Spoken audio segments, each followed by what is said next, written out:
ano pala. Magandang umaga po sa inyong lahat. Sobra po ako nagaganda. Mag-great man ito si... Ikaw na. Palabas mo na lang yan. Okay na yan.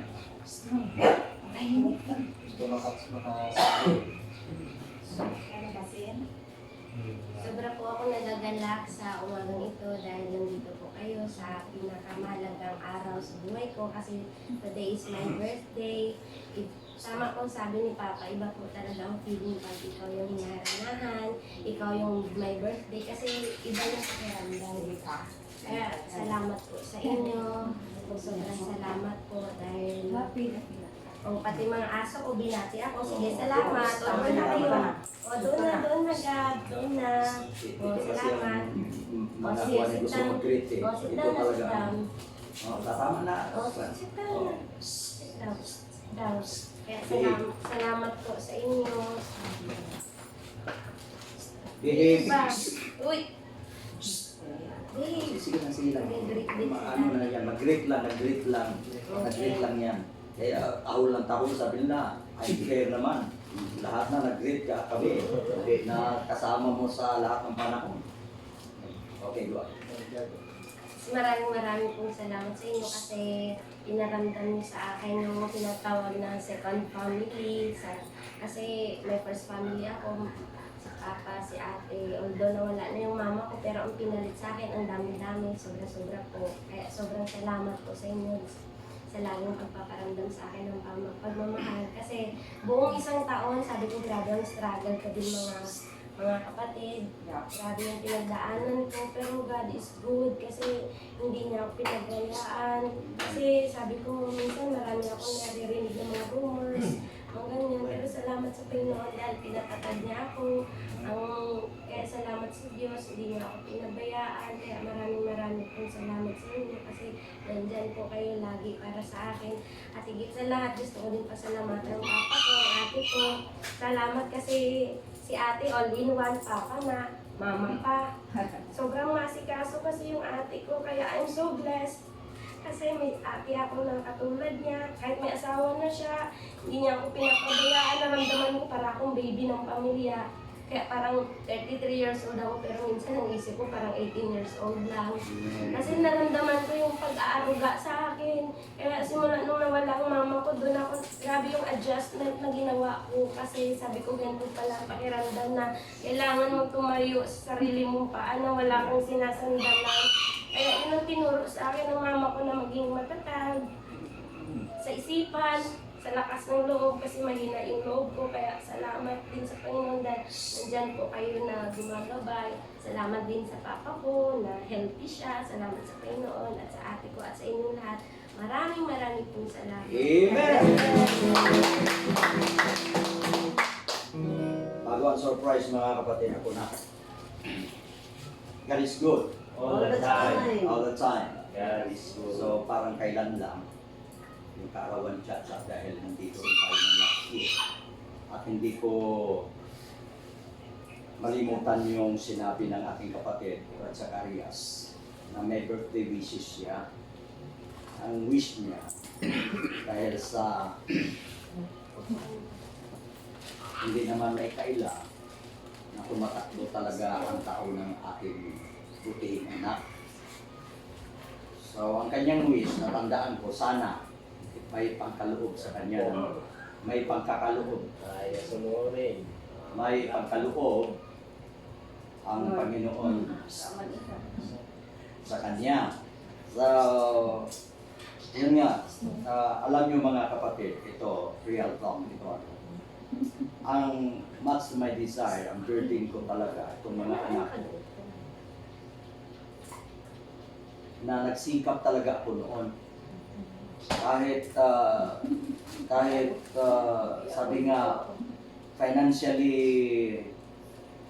unstable, financially, talagang by God's grace, talagang natupad yung desire ko sa Panginoon na papag-aral sila sa Manila, sa Bible School. So, Manila pa sila nakapag-aral at napakapala din naman nila dahil yung ating late superintendent, doon pa sila naging workers.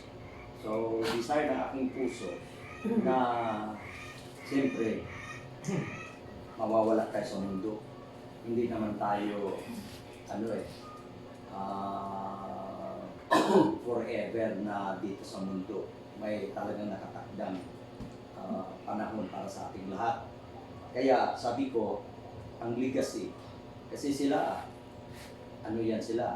inborn yan sila, na manampalataya.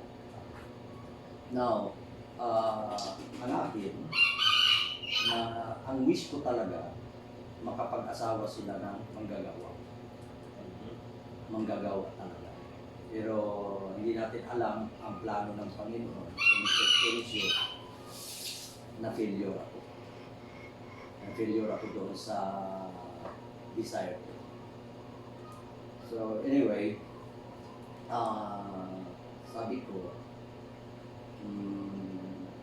ito kasi ang problema sa napakaraming mga pastors ng mga nakaraan. Kasi namatay sila, o nawala sila sa, nag-retired sila, wala man lang successor. Walang kahililik. Walang kahililik. No? So, ngayon, dahil sa history, sinikap ng organization na kung mayroon man lang ihalili, dapat member of the family. Hindi yung iba, hindi yung iba. Kaya bago mag-retire o bago mawala, tinitrain talaga ang anak para sa gawain. Dahil automatic, pag nawala, ang anak talaga ang nagwan. Hindi na iikuan sa iba. Kasi ang nakakalungkot, pag hindi mo property ang church, no? Kung halimbawa, property ng United Pentecostal Church, once na na-retired ka, o once na namatay ka, no?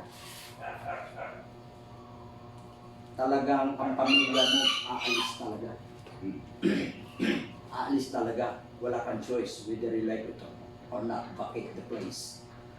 yun ang karanasan. Kaya, dahil sa karanasan niyon, ang ginagawa, walang ibang pwedeng qualified na maging successor, talagang yung immediate family.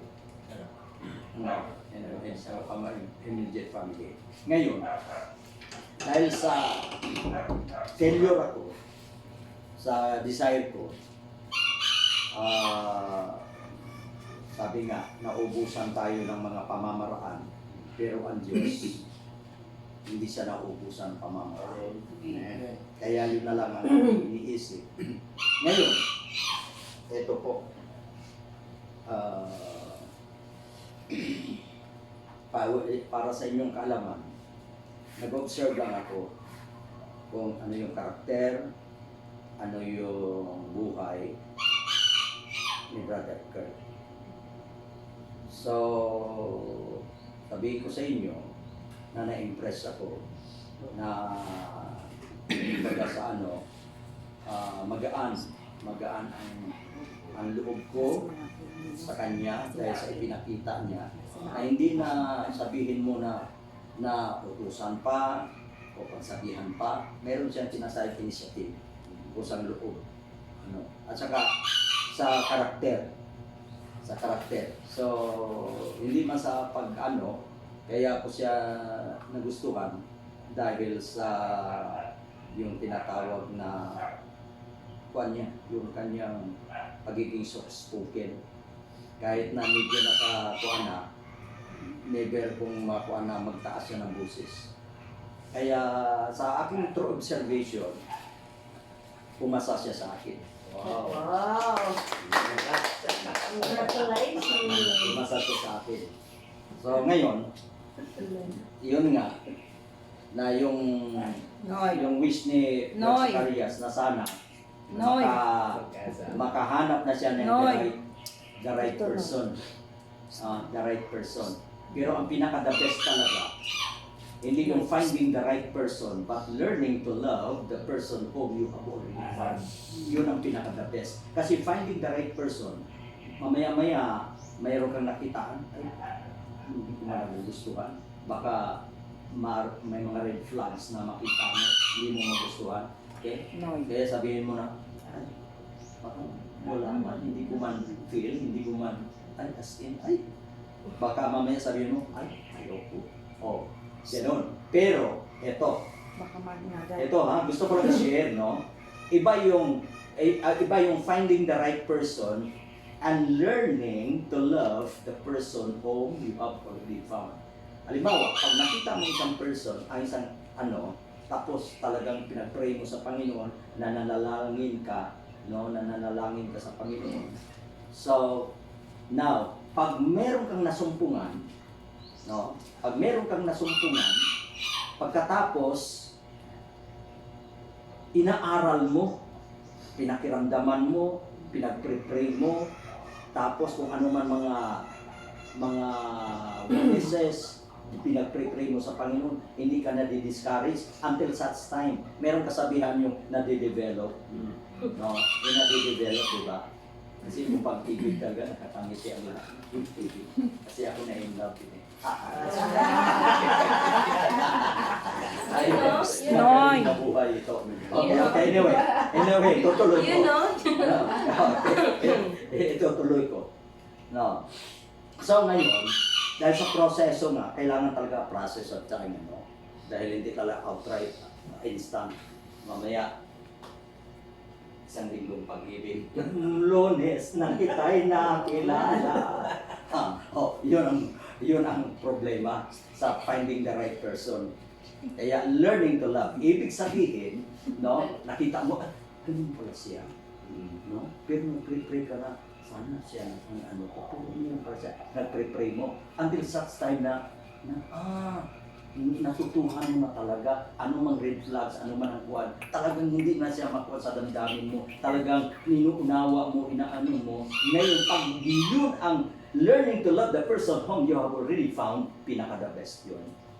Pinaka-the best yun. Kasi talagang tinanggap mo na, sold out ka na, talagang committed ka na sa harapan ng Panginoon. Kasi natutuhan mo na talaga siyang mahalin. Anyway, ito no, isa pa rin ang sasabihin ko.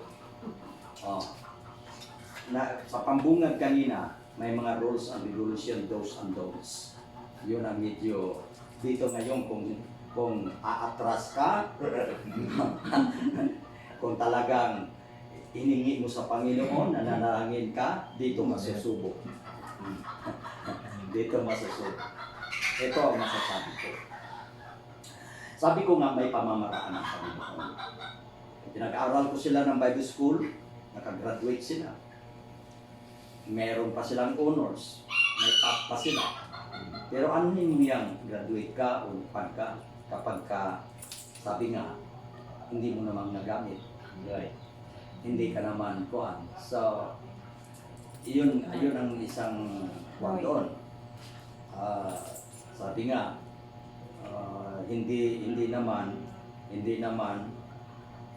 ang calling as pastor na mag-graduate ka ng Bible School, kung talaga yan, requirements na isa sa requirement yan. Pero pag may calling ka, hindi yun ang dahilan na tinawag ka ng Panginoon na nakapagtapos ka.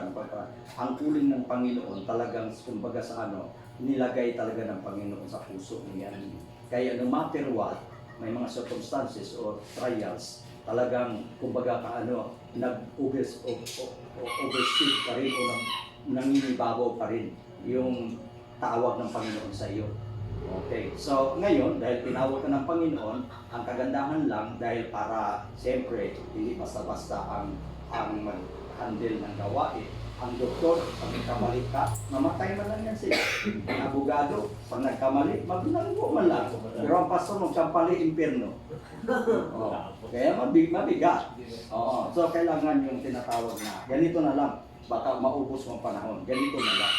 Kasi sabi ko nga na may pamamaraan ng Panginoon, ito ang isa sa nandito na naman in-inject ng Panginoon sa akin. kung ano man ang plano ng Panginoon, na kayo ang pinagtagpo ng Panginoon, pero ito ang sasabihin ko. Ako'y matanda na. Yan. Di ba? Ano? Tanda ka na pala, naglalag ka pa. Then dapat. Bata, pero aminin ang aking physical. Okay, go ahead. Anyway, sige, okay, ito. Now, ang gusto kong mangyari, umano sa akin, na puro man mga babae ang aking anak, na kapag ang tanging paraan na magkaroon ng lalaki, kapag asawa sila. Amen. Failure na itong isa. Kasi ang utak nun, wala pang bunga. Ngayon, ito, sabi ko, mayroon pa rin paraan. Amen. Mayroon pa rin paraan. Kasi nakita ko rin sa batang ito, kuhan siya, kumbaga sa submissive siya. Tsaka magalang. Malibasa ay medyo may edad ito, nangungupo pa nga eh. Ngupo. Talaga. Ngayon, ganito na lang. Ang akin, ang nilagay ng Panginoon sa puso ko, dahil hindi po pwede na walang sasalo sa gawain. Just in case. Hindi pwede. So, lalo-lalo na kahit na nawala tayo sa Orion, meron namang inihanda ang Panginoon sa atin. Amen. Meron naman siyang inihanda. Now, so depende na yan sa kamay ng Panginoon. Ang aking gustong mangyari, in the presence of brothers and sisters, for many witnesses, hindi ka makawala, girl. Ang aking sa Panginoon, kung just in case, sabihin man natin, wala mang problema. Halimbawa, kung kayo pag-isay ng Panginoon, walang problema. Pero ang aking isang kondisyon, kailangan makapag-aral ka ng Bible School. Amen.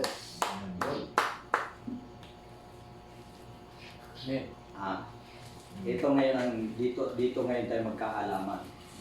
Kasi alam ko may potential ka. May potential ka. Pero para kumbaga sa itak, asahin yan. Asahin yan. So ang Bible School, yan ang pang-asa. Yan ang pang-asa. Ngayon, siyempre, hindi napakasakit naman na ang buong buhay ko halos na itong mga anak ko, ano yan sa gawain ng Panginoon. Tapos, halimbawa mawala ako, walang papalit sa akin, wala sa salos. Kailangan, iyan ang dahilan din para magkaroon ka ng license. Magkaroon ka ng license. So, ang aking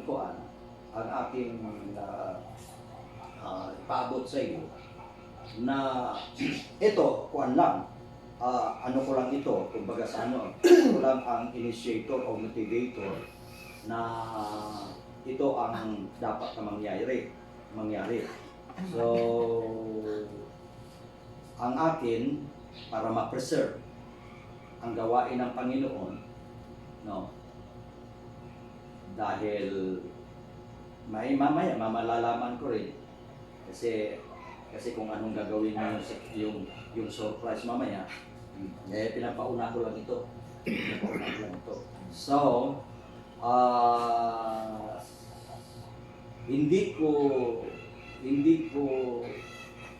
pag maano ang kalooban ko na mawala sa mundo na walang magpatulog.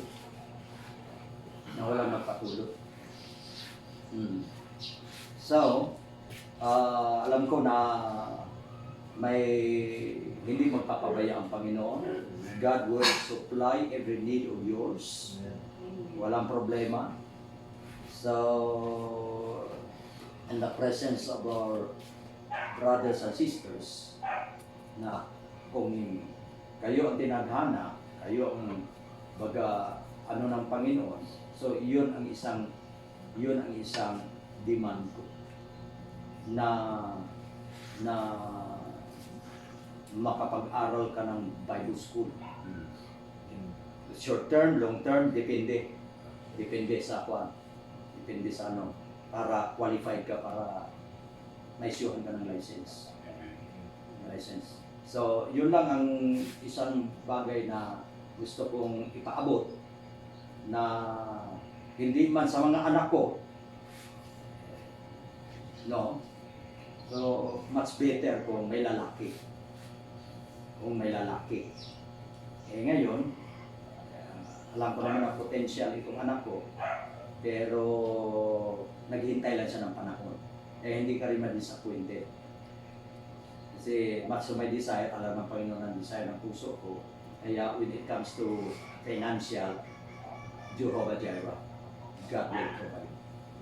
So yun lang ang aking kwan. Yun lang ang aking baga binoise out ngayon. So ang mainam, medyo tabi-tabi muna tayong dalawa. Tabi muna tayo. Okay. Bakit merong ano ito? Bakit merong parang may kahulugan ito?